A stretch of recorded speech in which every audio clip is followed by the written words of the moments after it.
What's up, you six travelers? Abu from around the good world here. Okay, I'm obviously a Photoshop picture that somebody makes me move through the editing, but for the sake of this video, let's suppose that I am Apple.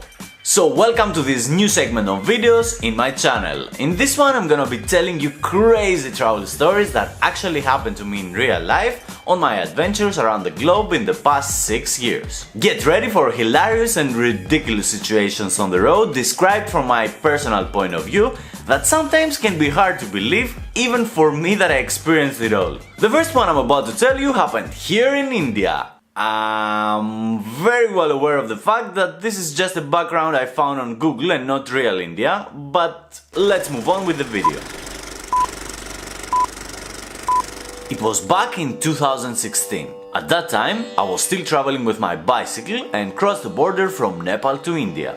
All of a sudden, I found myself cycling in the state of Uttar Pradesh. I was wandering around this colorful ancient land with loud noises, nasty smells and dangerous surprises in every corner, trying to find my way throughout this insanity. At some point, I arrived at a major city called Lucknow. It felt like Lucknow, as I found myself couch surfing at the mansion of an elder Indian millionaire called Tufts. Tufts treated me like a king, which was very well deserved after some really difficult days on the road. I might make a future video about my stay there, as it's totally relevant with this one. What's relevant is that there I had the time to rest a bit and make some important decisions. One of them was to leave my bicycle at Tufts mansion and continue traveling throughout the country by train. And that's exactly what I did. I said goodbye to Tufts and his servants and headed straight to the train station, completely unaware for what was about to happen in the next hour. It was around 8 o'clock PM when I arrived at the station.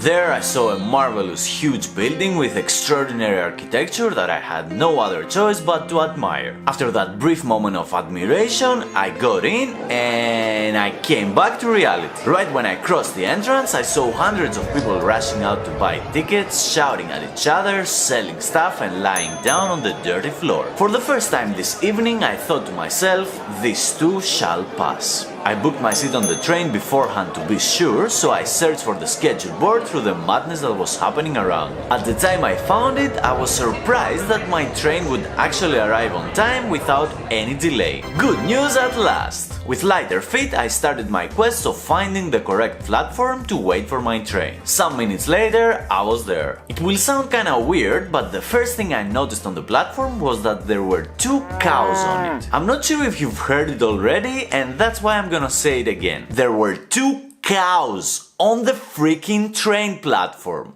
How the fuck did they end up there? That was exactly what I was thinking while I was trying to find a bench in order to rest. Finally, I found my spot and sat down. And literally 5 seconds after that, I noticed a huge dead rat next to my feet.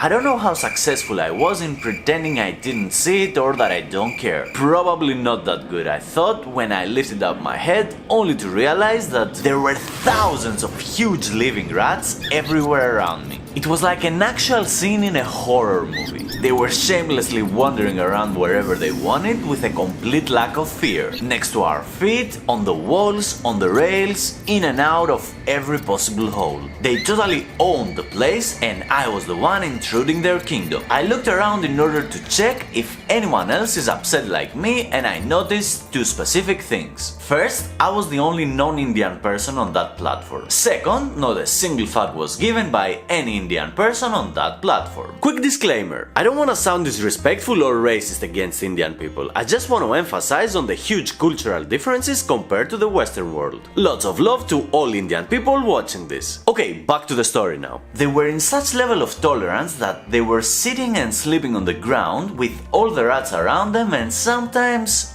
on them. This too shall pass, I thought. And then I saw the 2 cows again going over a person who was sleeping on the ground.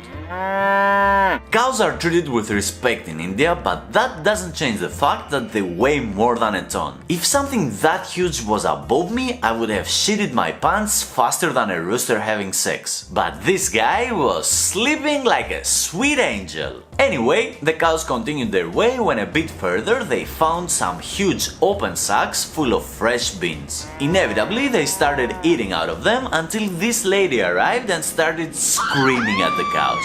Backstory on that, it was the lady's husband and son that brought the sacks there and they were carrying them to their train. In between the time they needed to carry one sack to the wagon, the cows had all the time in the world to grasp their free meal. So the lady's still there screaming, the cows are enjoying their beans, and out of nowhere, a strong guy appears and starts screaming and slapping the cows hard to scare them out. The cows had no other choice but to leave their precious beans behind and walk away. So the strong guy succeeded on his noble act, forcing the lady and her husband to thank him before he left, feeling proud of his random act of kindness he committed. And here I am, still at the bench, trying to stay sane while waiting for my train, thinking to myself, what else could actually happen? Side note here, never ever ask this question when you're in India. Ever.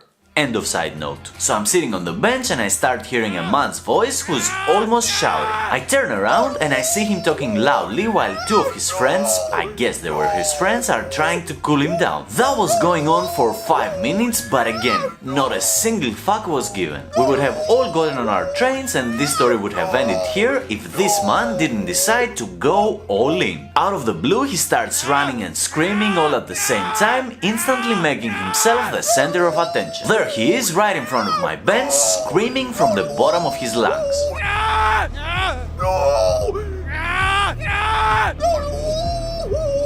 He's literally giving a show to the whole platform. The situation was completely crazy as fuck. Everyone was staring at him with all our senses on guard. Many fucks had been given already. And it was then that a random guy decides to walk past next to him. The ecstatic guy grabs him with both of his hands and starts spinning him around very close to the gap of the rails.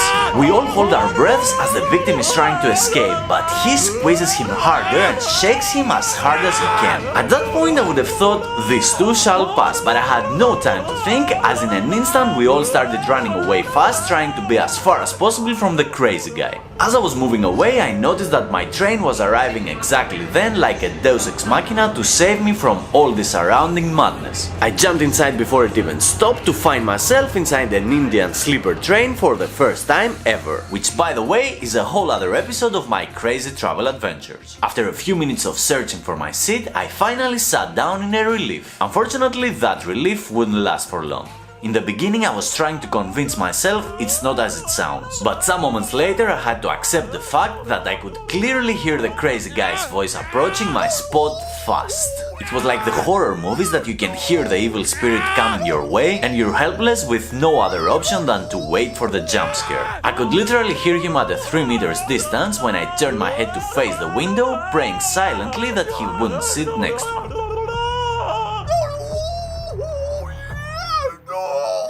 And he didn't. He continued walking through the passageway and I was left there hearing his voice fading out. The nightmare was moving away and I couldn't help it but to feel a glimpse of happiness after all this insanity. Contradicting to all the previous, the night went by super smooth, like the calm after the storm.